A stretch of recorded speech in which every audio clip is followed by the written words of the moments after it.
All right, back here on the Steve Deace Show here on Blaze TV, radio, and podcast. Joined now by our good friend Bob Vanderplas from the Family Leader. Good to see you, brother. How are you? Doing really well. How about you? I heard you're in Phoenix enjoying the warmth, I assume? I mean, it was a dry heat, like a flamethrower. Like an oven. It was warm. It's still a dry heat. Yeah, it's still dry. Yeah. Let's get to, you know what? I want to do this before we move to the topic that I told the audience what you were going to address. And that is, I want to get your take on something I said right before you came on, talking about what's happening with the riots in LA right now. And there's a big part of me, and I've argued for this at times over the last few years in other contexts, just to let these blue states just choke on their own vomit at this point. I mean, no one could possibly love us more than Jesus does. And he says there's a moment where the dust is kicked off of sandals and you just move on. Hearts have been hardened. You've clearly made what you really believe in total, made it well known. So we've got reap your reward. Yep, we've got more receptive audiences to take this to, and I mean, how much do we just continue to let these blue states degrade the culture as a whole, where we just tell them, you know what, you do you, man, and we're going to do us, and have a nice life, and we'll see you after you fall into the Pacific, okay? But in this case, I think it's pretty clear this is an audition to replay the Summer of Love from 2020. And I think that this is a test of the White House. And I pointed out that it's clear that Trump and his team did a lot of homework over what went wrong 4 years ago. And they have made a lot of the corrections in place in order to not repeat those mistakes, which is good. But for the first 6 months of his presidency, it's the White House that's been initiating confrontation.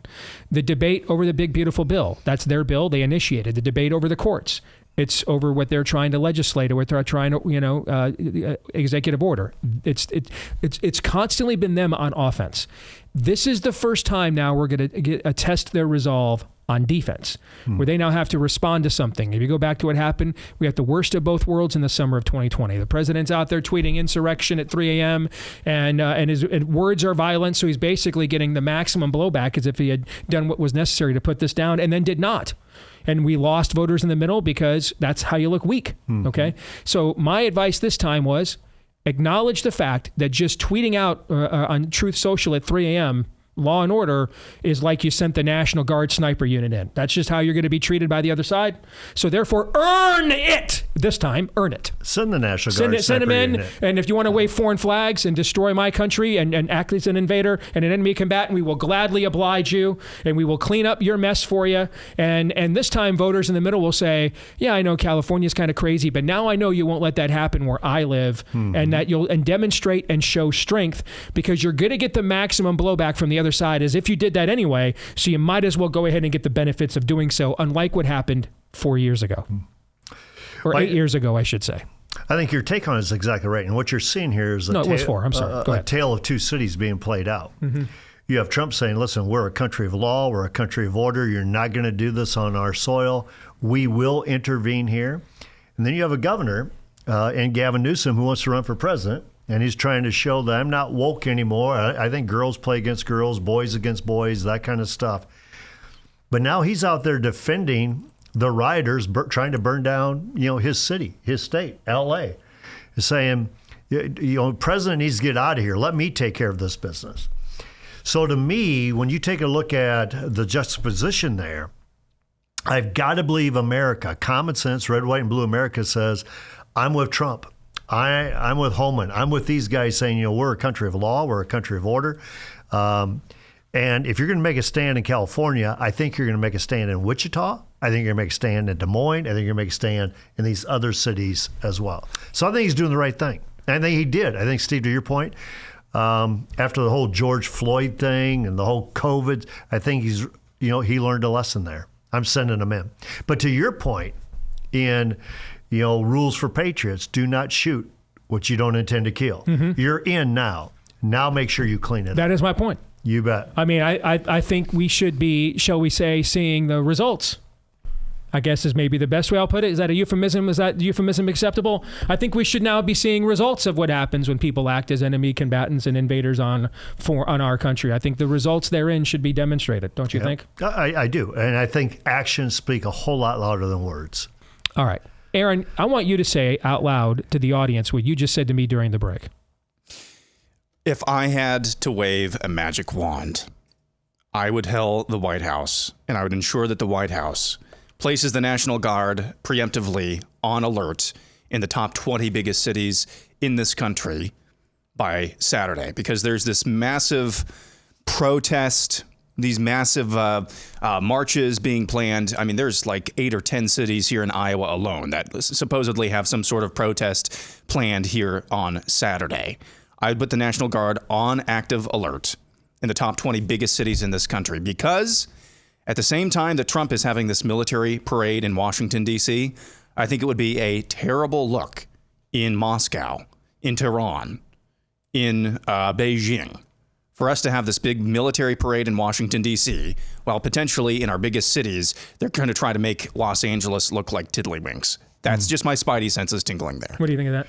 I think it's an excellent idea. And as a matter of fact, I think the other thing you need to do is have a conference call, especially with your red state governors, like Governor DeSantis, Governor Reynolds, others, where they're probably going to be planning this stuff, saying, I need your leadership now, too, as governor of your state.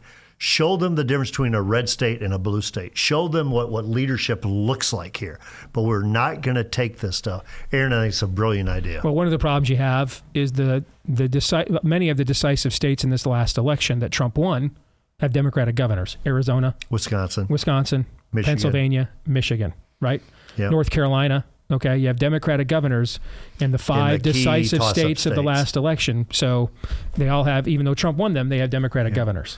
But you might as well showcase in a state like Iowa with Governor Reynolds, a state like Florida with Governor DeSantis, a state like Georgia with Governor Kemp. Show the difference of what does it look like. Because I got to believe Atlanta would be one of those target cities as well. Of course. Yeah, you bet it would. Yep. All right, let's go to what we originally brought you on to talk about before the rioting started yesterday. I'm going to give you a quote from your own X account, and I want you to elaborate on this for our audience. You bet. Okay. Quote, while admittedly not perfect, this is the most pro-family and pro-America bill to come out of the United States Congress. Hashtag pass the bill. And you're talking about the big, beautiful bill that there's a lot of argument about on the right. Okay. On various fronts. Does it go too far? I mean, in many respects... Does it not go far enough? Does it not go far enough? In many respects, this bill is a highlighting of why it is so hard for us to govern as a party. There's just too many disparate belief systems and worldviews. And listen, I love Thomas Massey to death. Some of the best friends I've had in politics have been Ron Paul people. I just don't believe in the climate alarmism version of the economy. I just think we have too many weapons, too many consumers that we're just going to, one day wake up and just, it's going to be the Omega Man.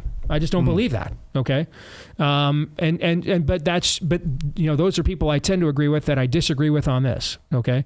We've lived as a debtor nation for decades. I think it's time to figure out how we've managed to do that. All right. And acknowledge that reality so that we can, govern accordingly. But there are so many disparate factions on our side right now that negatively or positively, you can almost project anything on such an all-encompassing bill as this, whatever you want. You bet. All right. So why are you projecting this on it? Well, first of all, it kind of shows you where my bar of expectation is for Congress. Mm-hmm. I mean, they're not going to do a whole lot of, in my view, they're not going to do a lot of good. But so how do you be the Dutch boy, put the finger in the dike, say, try to hold that dike together? But Steve, when I take a look at this bill, the first one I take a look at is you're going to defund Planned Parenthood. For a long time, I thought, how does God send revival to a country? We pray desperately for revival in this country while we subsidize the killing of our babies. So to me, it's almost a full stop there. If you're going to put that in there and that has an opportunity to pass, that you're going to defund abortion providers, I'm all in. Mm-hmm. To me, I don't need to go through all the different reasons. To me, that's the main one. But you take a look at the family leader. The family leader, we're a multi-million-dollar entity here, a nonprofit, that kind of thing. But we're small potatoes. And what did Joe Biden do when he was president?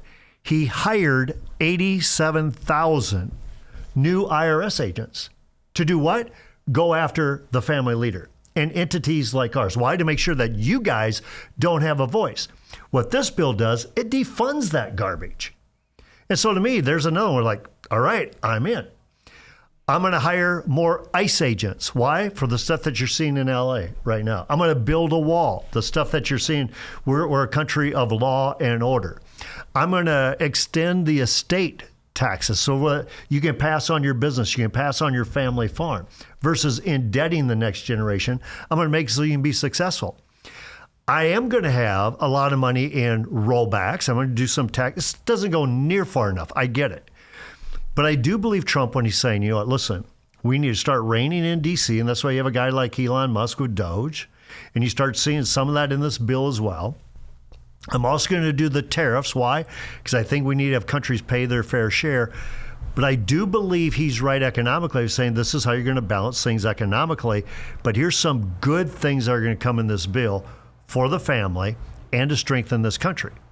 Matter of fact, when I've got my peers in D.C. taking a look at the bill, they said this is one of the first times that a bill got more pro-family in its progression than they always want to negotiate. All right, Planned Parenthood's back on the table. We're going to fund Planned Parenthood.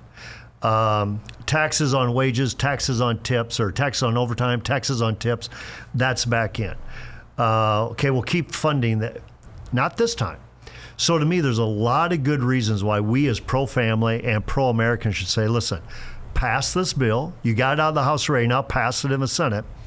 Now, is that the end all to this deal? No, now go after the next bill.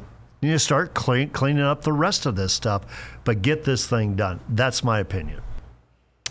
Well, our conversation about LA and really focusing on a clarity of purpose of what it requires to maintain a civilization worth having is needed here when we talk about this budget bill. And now that the two are happening at the same time, all the more. We have got to be the grown-ups in the room and give, as you said about the red states, show them a clear alternative about what actual leadership looks like. If the senators have a very specific fix, it's never going to be everything you want. But if they have that, absolutely put it forward. There's no question they've deserved the right to be heard on that front. But Steve is right. I think that's the first time I've ever heard him use that analogy, but it's right. You do not want to look like a global warming reactionary whenever a budget bill comes up in a nation that right now, let's face it, we have even on the right, we're drunk on other people's money as well right now. There is no way to make this into the Thomas Bassey perfect bill. America doesn't want that. Might be much to our everlasting shame ultimately, but here in this moment, we're juggling multiple chainsaws in the air. And we have got to be serious about putting as many of them down as fast as possible. And that means put forward whatever you're going to do on the fix on the Senate side and let the chips fall there they may. I think I'm coming down on the side of, I think defunding Planned Parenthood, obviously and objectively, a very positive development if that goes through. That is objectively a good thing. And it's something that, let's just be honest, it's been low-hanging fruit for a long time, but much like moving the embassy in Israel, it's something that it looks like President Trump may be able to deliver on. But where I'm coming down on this big, beautiful bill is, I don't know if this is happening this morning or if this happened yesterday in Los Angeles, but there are purportedly Mexican nationalists joining in with Antifa, lighting cars on fire, breaking into cars, lighting them on fire, using the American flag as kindling while waving the Mexican flag. To me, this is kind of like the Hippocratic Oath. If somebody comes into a hospital, you don't know how much money they have, you don't know if they have health insurance, health sharing, what have you, and they have a gunshot wound, you got to treat that. Let's just get that taken care of. That's kind of where I'm coming down on this bill. The deportations, the funding of ICE. You view the bill as triage. As triage, exactly. I'm fine, by the way, with everybody negotiating as much as they can to get the best deal. A lot of the things we like the most would not have happened without question. Without what the House Freedom Caucus did, okay, on curbing some of the green energy stuff and everything they did. So I'm totally fine with that. But I need more than a nebulous, it spends too much. Okay, then tell me what the number is then. Tell the average American, what is the difference between if we're $37 trillion in debt or 29 trillion? Does anybody here know? We're all really smart people. Can you quantify? And can you do that at the same time Yes. that you convince the White House you can get 60 votes Exactly. or 51 votes, whatever? I mean, it is? so okay. Does anybody really know how much different my life will be if we're 28 trillion in debt or 37 trillion in debt? That's the thing. We have to explain this stuff to people in ways they understand. Otherwise, you're just making meta points like climate alarmists in order to fit a narrative that really so far has not come true for most people. And the other thing is, because I love Thomas Massey. I know him. I traveled the state with him here. Really, really good guy. Yes, he is. I love The that. thing is, 30 seconds. The thing is, I mean, a lot of these people in Congress, it took Elon Musk to come in and Doge to say, look what's happening under your watch, and then you're outraged by this stuff. My big thing right now, this advances the ball on a lot of fronts, whether it's illegal immigration, whether it's pro-family, pro-estate, and defunding the abortion providers. That to me is move that down the hill, get that thing passed, and now let's keep working. That doesn't mean this thing's done. Keep working.